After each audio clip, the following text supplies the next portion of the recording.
Listo, entonces vamos a hablar sobre fundamentos para un envejecimiento saludable y digno, ¿ya? Entonces, el adulto mayor, ustedes a partir de los cuántos años consideran que se considera adulto mayor. Entonces, acá nos ponen a partir de los 60 años o a partir de los 65 años. Los dos tienen razón. En los países en desarrollo, países europeos, todos los libros que ustedes vean es a partir de los 65 años. Pero en el Perú, en países en vía de desarrollo o subdesarrollado, se considera a partir de los 60 años y eso está en nuestra legislatura, ¿ya? Y eso lo propuso la Organización Mundial de la Salud. La población envejecida va a aumentar, ¿no? Por ejemplo, tenemos acá en el Perú más o menos de toda la población, de los 13 millones de adultos mayores, no, discúlpeme, 13 millones de toda la población, el 13,9% corresponde a adulto mayor.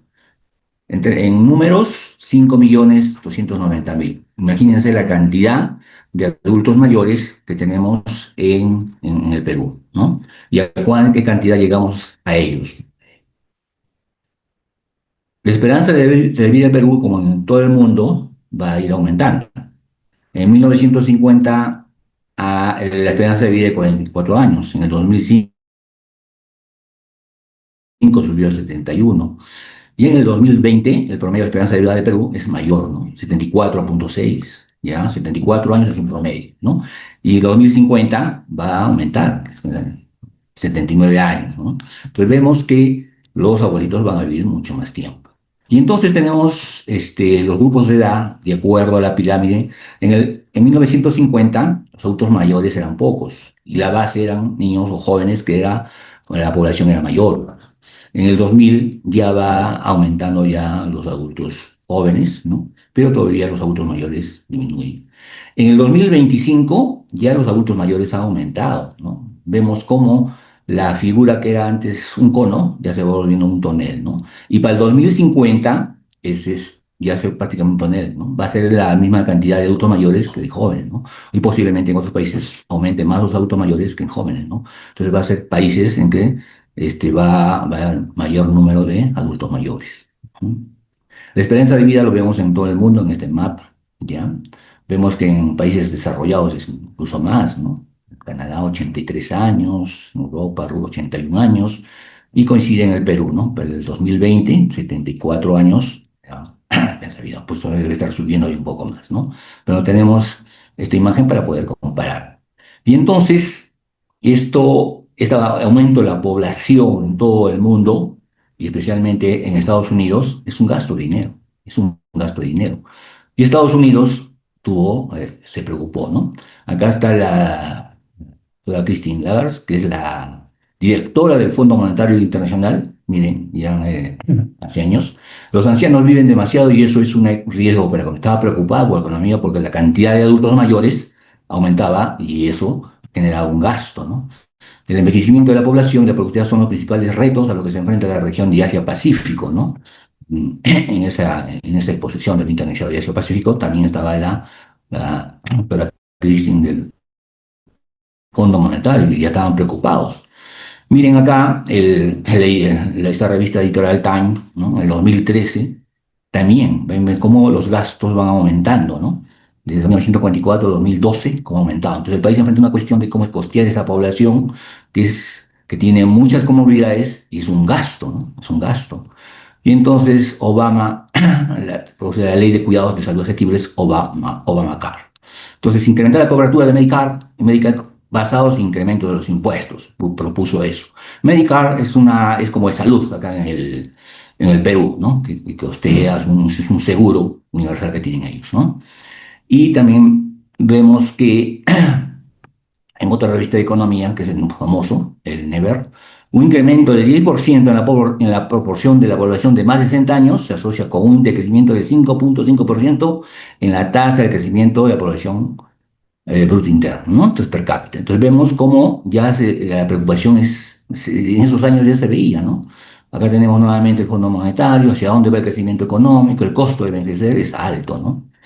Y en Canadá hacen un estudio en el cual los hospitales, ¿cuánto gasta un paciente por día por hospitalizado? ¿No? Entonces, 36.000 han calculado. Y en casa, el manejo del paciente en casa se reduce, ¿no? 16.000, casi la mitad, ¿no? Viendo esas propuestas de tal.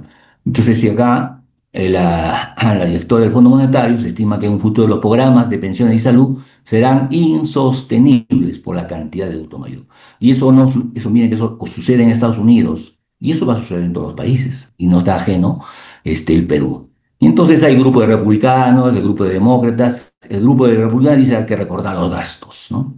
Los demócratas aumentan la cobertura incrementando impuestos, a ponerle más impuestos, ¿no? Entonces, es algo insostenible. Al final, un consenso entre las dos facciones, disminuir los gastos en Medicare, entonces ahorrar.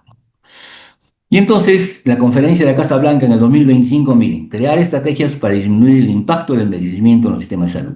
Entonces hay que fortalecer los servicios paliativos, ya están empezando en paliativos en el 2005, que ahora recién está llegando acá al Perú, ¿no? Es nuevo. Capacitar a los profesionales de los sistemas de salud en temas de cuidado paliativo, correcto, de las enfermeras también.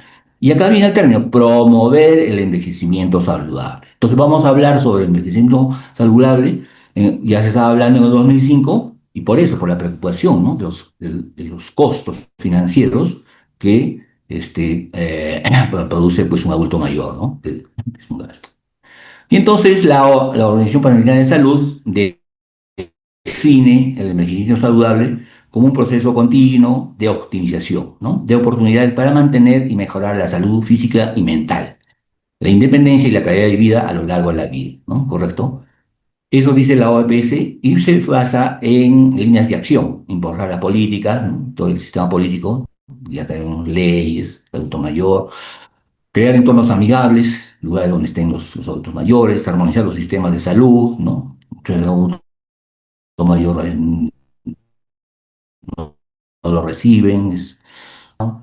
Desarrollar sistemas de prestación, ¿no? Atención a largo plazo que sean sostenibles, fíjense. Mejorar la medición de seguimiento y la investigación sobre el seguimiento, estudios, estadísticas, ¿no? Para poder ver en cómo vamos en cuanto al envejecimiento saludable. Y la OMS también define, también pone su definición sobre el envejecimiento saludable, dice, como es un proceso de fomentar, mantener la capacidad funcional. Esta palabra es importante, la capacidad funcional. Entonces tenemos que divulgar, mantener esta capacidad en nosotros mayores, que va a permitir ¿qué cosa? El bienestar en la vejez. ¿Ya? Ese es el objetivo. Esto implica optimizar las oportunidades de salud física, mental y social a lo largo de la vida, con el objetivo de extender la esperanza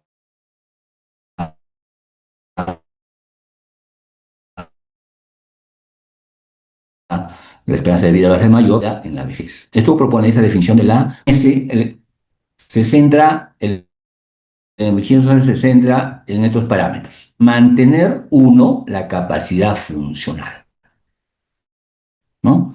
Esto se refiere a la combinación de las capacidades físicas y mentales que permiten a una persona hacer lo que es importante. Lo vamos a ver después en figuras, pero esto es lo que propone ya en principio la Organización Mundial de la Salud, ¿no? Un poco confuso, no lo tenemos bien, pero lo vamos a ver en figuras como está. Optimizar la salud física, mental y social, ¿no? Esas son las capacidades intrínsecas. Implica prevenir enfermedades, promover estilos de vida saludables, mantener la actividad física y mental y fomentar la participación social y la inclusión, ¿no? Esto en lo que habla la Organización Mundial. Adaptarse al entorno, habla sobre el entorno. Entonces reconoce que el entorno construido social y las políticas pueden facilitar o dificultar el envejecimiento saludable, ¿no? Va a depender de cada país cómo apoyemos, ¿no? Con políticas. Por lo que es importante crear entornos que apoyen y mantengan la capacidad funcional de la persona. El objetivo es la capacidad funcional. En resumen, lo que resume la Organización Mundial de envejecimiento saludable, no se trata solo de vivir más tiempo, no se trata de prolongar la vida, sino de vivir bien, con salud, independencia y participación en la sociedad, ¿correcto? Entonces, la Organización Mundial de Salud propone la década del envejecimiento saludable. ¿M? Y vean ustedes esta figurita, ¿ya? En el cual ven lo que está afuera, ¿no? Lo que son las hojas, la plantita, es la capacidad funcional, es nuestro objetivo, ¿no? La parte que tenemos que ver, tenemos que medir, tenemos que estudiar, tenemos que prevenir. Y debajo tenemos la capacidad intrínseca y los entornos, ¿no? Entonces, todos estos dos van a ayudar a que funcione mejor mejor la capacidad funcional. Entonces son tres parámetros que vamos a ver y cómo se mide esta capacidad funcional, cómo podemos medir esta capacidad intrínseca y cómo podemos medir estos entornos, ¿no? Entonces, acuérdense de la figurita. Y entonces, esta se propuso es la década del envejecimiento saludable de 2020 a 2030. Estamos en el 2025. O sea, nosotros somos partícipes, somos los que vivimos en esa etapa, ¿no? De 2020-2030, ¿no? ¿Cuáles son los objetivos? Paso hacia ese lanzamiento del envejecimiento saludable. Ya en el 2018 y 2019, vemos dentro de la historia, que se va formando, ¿no? Planteando, y ya en el 2020 ya se empieza, ¿no? Entonces van a actuar el lanzamiento de la década del 1 de octubre de 2020, ¿no? Y va a ir varios actores, ¿no? Tenemos los Estados miembros, o sea, Estados miembros, ¿no? De la OMS también apoya, la ONU, los organismos comunitarios, la sociedad civil y las ONGs, ¿no? Entonces, vemos cómo ya se propone este envejecimiento saludable 2020, la década de 2020-2030. Y entonces vemos acá el envejecimiento saludable, vamos a explicar qué es la capacidad funcional. Esta parte de acá que ustedes ven la plantita es la capacidad, que va a combinar la capacidad intrínseca y los entornos, ¿no? Es la capacidad de las personas de satisfacer sus necesidades básicas. ¿Mm? Necesidades básicas, cuáles son las actividades básicas de la vida diaria, cuáles son las actividades instrumentales de la vida diaria. Ustedes saben las actividades básicas, ¿no? El comer, el caminar, ¿no? El poder ir al baño, el retrete, son algunas de las necesidades básicas, actividades básicas de la vida. Aprender y crecer y tomar decisiones. Tener movilidad, paciente que debe, funcionalmente, debe llegar caminando, ¿no? Este adulto mayor, cuando tenga mayor edad, ¿no? Establecer y mantener relaciones, ¿no? No debe ser aislado, debe ser una persona que debe concurrir, si es que lo dejan solo, pues proponer el club de adultos mayores, club dentro de su barrio,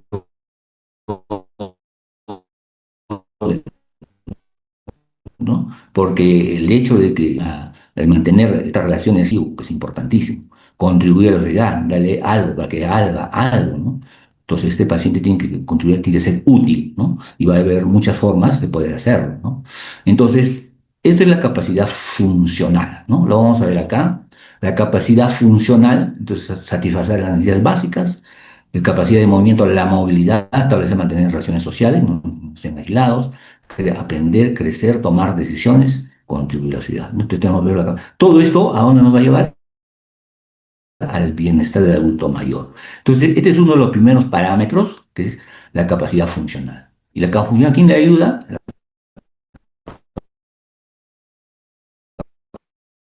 capacidad intrínseca y el entorno. La segunda parte que vemos acá es la capacidad intrínseca, ¿no? La capacidad intrínseca es un término nuevo que en los últimos congresos se ha hablado, es un término más holístico, más completo, ¿no? Antes hablábamos sobre capacidad funcional, o sea, la cantidad de, digamos, de músculo que conservamos durante nuestra vida, ¿no?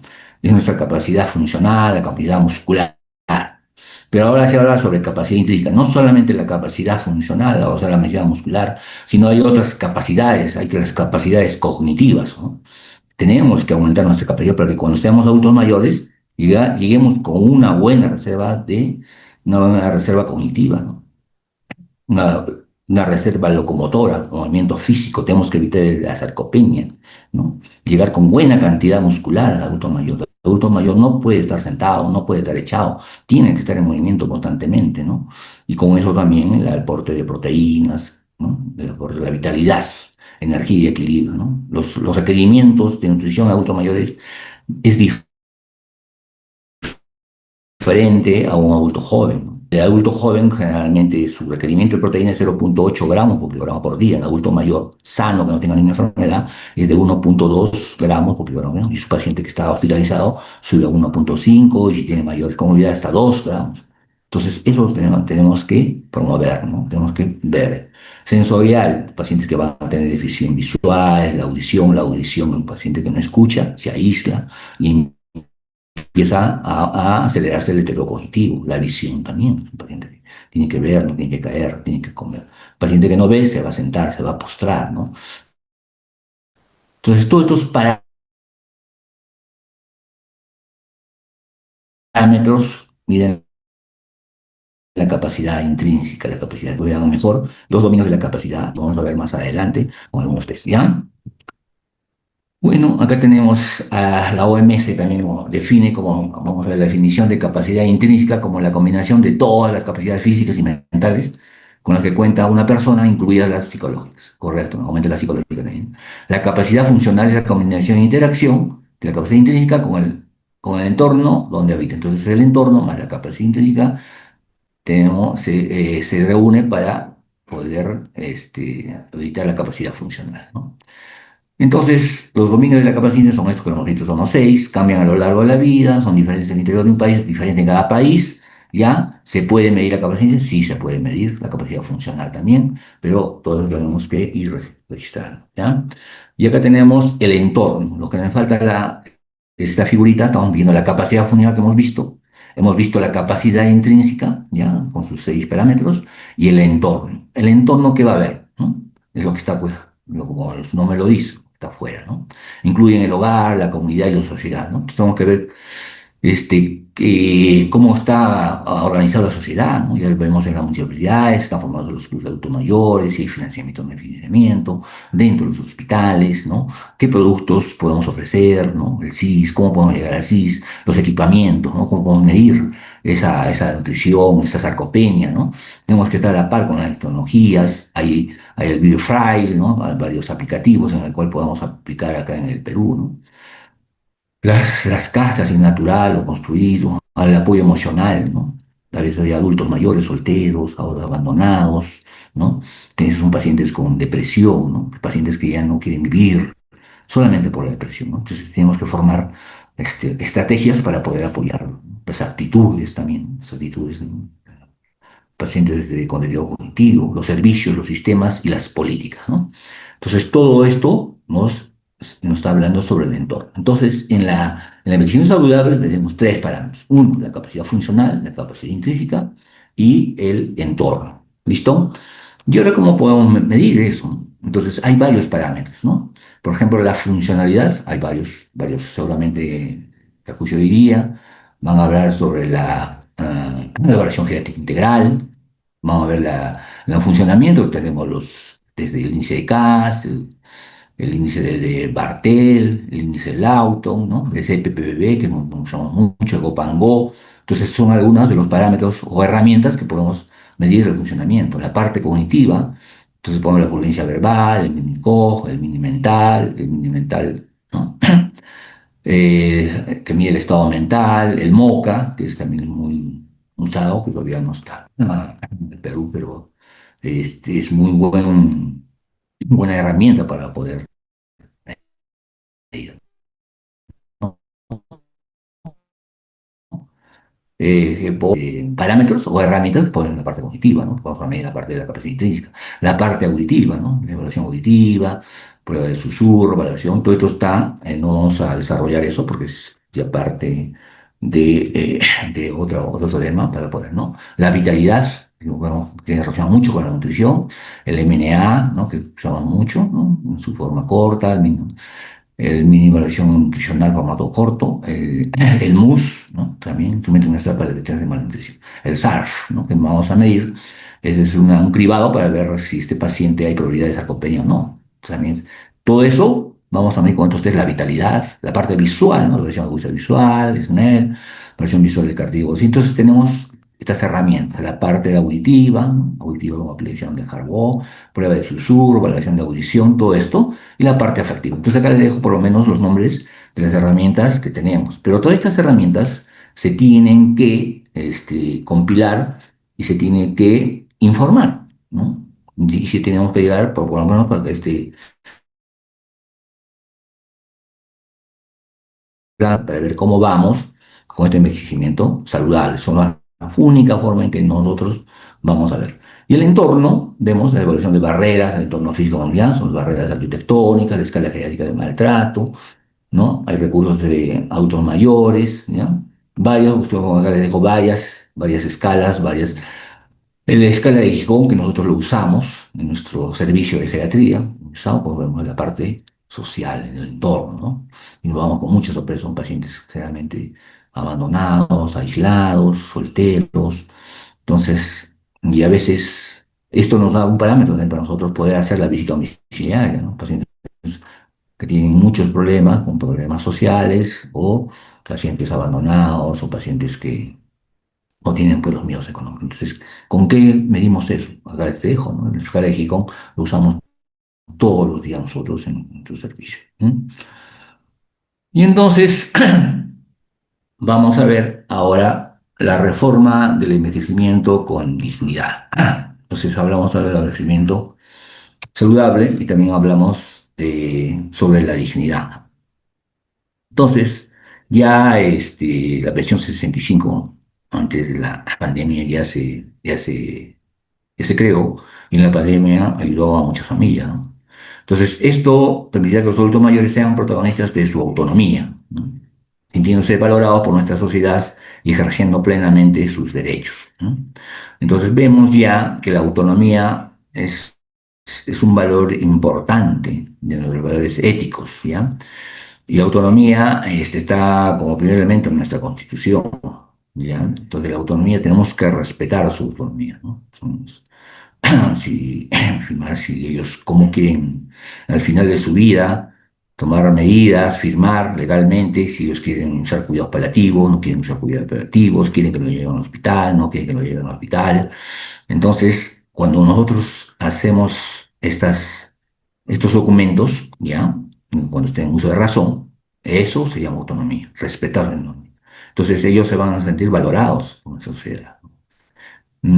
Todavía legalmente no hay un documento, pero ya está en camino para que podamos decidir qué podemos hacer al final de la vida, ¿no? Ejerciendo completamente sus derechos. Entonces, por ejemplo, esto de la pensión 65 tiene tres lineamientos: el envejecimiento participativo, el productivo y el que nos interesa, el envejecimiento saludable, ¿no? Entonces, el envejecimiento participativo se refiere pues a participar en la vida social, a la comunidad, cosas, objetivos de su comunidad, de su distrito, ¿no? El envejecimiento productivo, automayores con facilidades para la creación de empresas que permitan salir de la situación de la vulnerabilidad, ¿no? Entonces, acá, por ejemplo, tenemos un apoyo de políticas, apoyo de las empresas, apoyo de las mineras, ¿no? Entonces, yo, por ejemplo, les cuento, ¿no? Hay minas en que los adultos mayores ya están prohibidos de participar dentro de este grupo de trabajadores, ¿no? Pero hay un programa, ¿no? Para ellos ya no entran a la mina, pero otros adultos mayores, antes de entrar a la mina o dentro de su vivienda, dentro de su población, se dedican a plantar los jardines, ¿no? Todo lo que es el ornamento, pues, de su lugar, ¿no? Y son remunerados, ¿no? Son pacientes que, a pesar de que son adultos mayores, se les ha creado una función, y esa función lo están haciendo, y lo hacen, ¿no? Se sienten útiles, ¿no? En cuanto a la envejecimiento saludable, el adulto mayor es que mejora su autonomía, que mejora su decisión propia de ellos, incluyendo mejora oportuno, tratamiento de calidad y seguimiento, ¿no? Entonces, todo un programa que definitivamente necesita un financiamiento.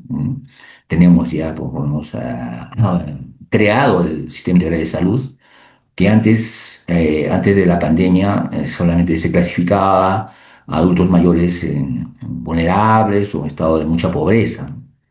Felizmente, como el venimiento del COVID, todos los adultos mayores entran al programa de SIS, ¿no? Entonces, todos los que no tengan un seguro social, ¿no? Que tengan seguro social, siguen con seguro social, y todos los que no tienen seguro social entran al programa de Sistema Integrado de Salud. Pero esto se tiene que divulgar, ¿no? A veces los adultos mayores vienen o no vienen porque piensan que no tienen seguro integral, en juegos médicos particulares, pero no, ellos tienen un derecho y a veces no lo saben porque no llegan estos programas o la información, mismas autoridades de los lugares lejanos no saben, ¿no? Entonces, pero sí, entonces ya de todos los adultos mayores, toda la población, incluso adulto joven que no tenga seguro social, ya está incluido en el sistema integrado de salud, ¿no? Entonces en el envejecimiento saludable tenemos la oportunidad de poder ya ir avanzando. Y entonces viene la reforma del envejecimiento con dignidad. Entonces ya en el 2018 ya se crea pues la pensión 65 y se crea el plan de trabajo, reforma del Programa Nacional de Asistencia Social, pues siempre es filtrada, la cantidad de dinero tal vez poca, pero ya se inició. Entonces es ver cómo podemos implementar o mejorar este plan, ¿no? Que todo dirigido a adultos mayores, ¿no? Y ver también pacientes o adultos mayores que no conocen de esto, que estén informados y que te ingresen a este programa. Aparte del programa de integrados de salud, tiene el programa de 65, ¿no? En algo ayudará, ¿no? Entonces, vemos que ya este crecimiento saludable, por lo menos en el Perú, parcialmente, ¿no? Y vamos a ver qué instituciones después lo están. No hay todavía en el Perú algo, un plan, digamos, del Ministerio de Salud, pero ya se está empezando, ¿no? Intervenciones de articulación territorial como enfoque de desarrollo, ¿no? Entonces, esta pensión 65 incremento de ingresos económicos para que se tenga un envejecimiento productivo, ¿no? Generación de redes de apoyo social, participación en mejoras de prestaciones sociales, envejecimiento participativo, tiene que participar, ¿no? Unirse con otros adultos mayores, ¿no? Participar en ferias, en exposiciones, en el concurso de abuelos, miren acá tantas ideas, participación en vigilancia y ciudadanía de sus derechos al servicio de salud, participación en vigilancia y ciudadanía en los espacios comunitarios, actividades sociales, recreativas, culturales, que promuevan la autonomía y el disfrute del adulto mayor, ¿no? Entonces, tienen que entrar mucho los municipios, ¿no? Concodes, Jacumiñay, hay varios programas, ¿no? Y el cuidado integral en el envejecimiento saludable. Entonces, afiliación a CIS, lo que les hablaba, afiliación a CIS, las campañas de salud, tenemos que fomentar la campaña de salud, lo que digo, ¿no? Por lo menos en mi hospital como geriatría, nosotros tenemos varios programas, aprovechando para explicarles. Tenemos el consultorio de geriatría, tenemos la ELUA, Unidad Geriátrica de Agudos, pacientes hospitalizados, una segunda unidad. Tenemos la tercera unidad que se llama ortogeriatría, son pacientes que trabajamos con los traumatólogos en fractura de cadera, síndrome de caídas. Tenemos una unidad de paliativos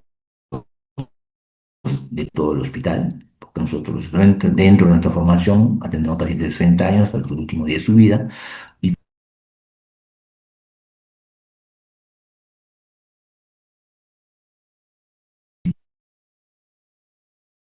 terminamos con pacientes al final con enfermedades crónicas. Hemos tenido que tomar la iniciativa y tenemos las interconsultas de cirugía, oncología, neurooncología, ¿no?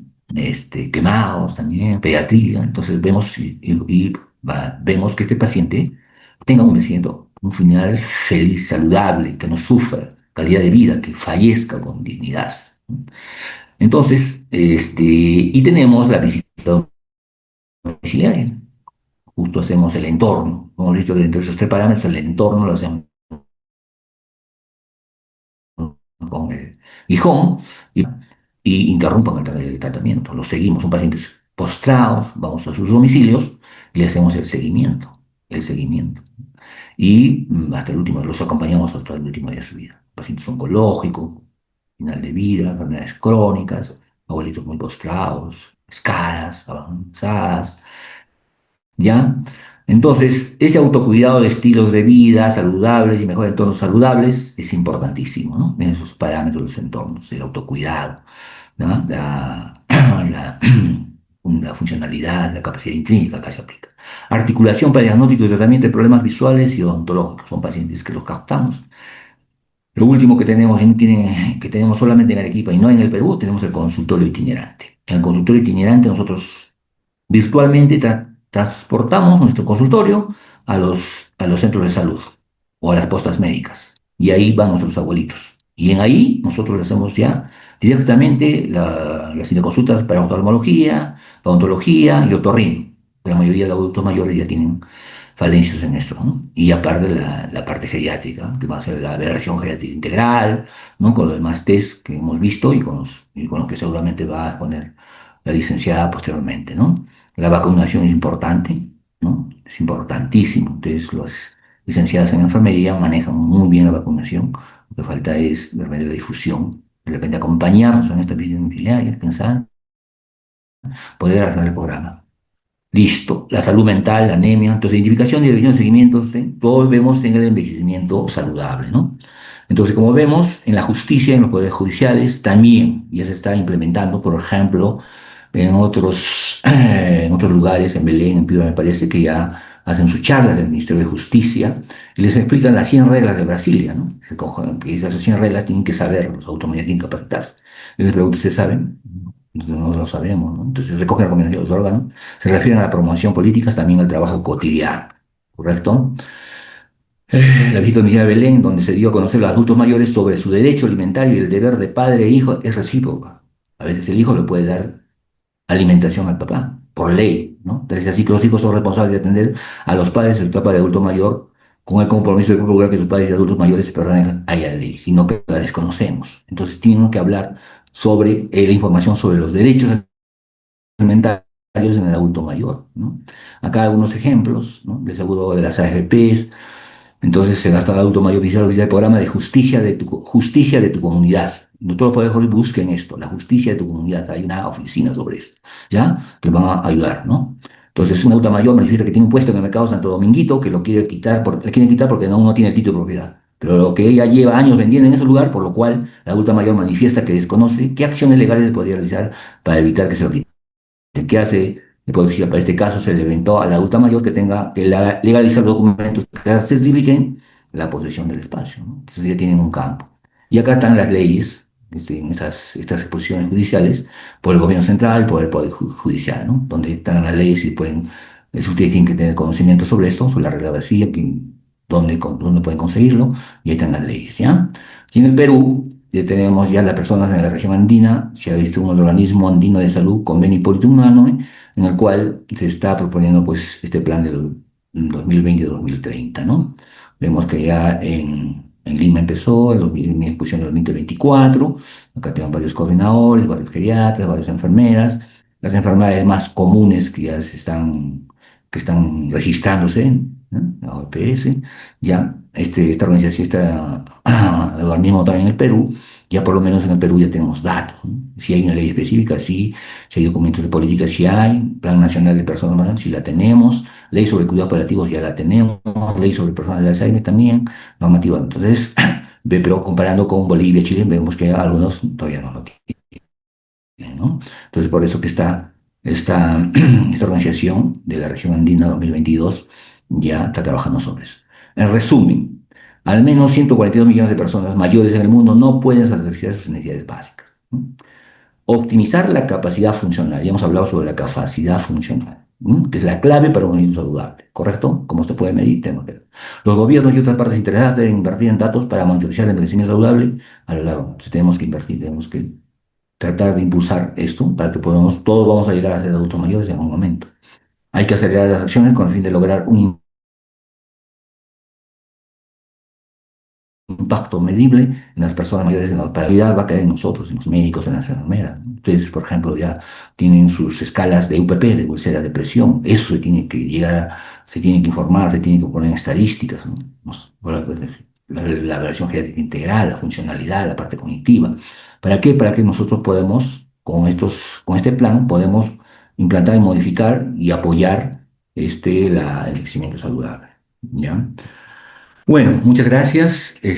Solamente para terminar, acá me parece que es el MISTI, pero no es el MISTI.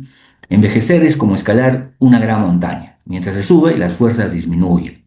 Van disminuyendo las fuerzas, empieza la sarcopenia, deterioro cognitivo, pero la mirada es más libre y la vista más amplia y serena. Esa es la experiencia del adulto mayor. El adulto mayor nos va a transmitir experiencias, su vida, ¿no? Y tenemos que aprender de ellos para que los jóvenes sepan lo que puede pasar. Muchas gracias.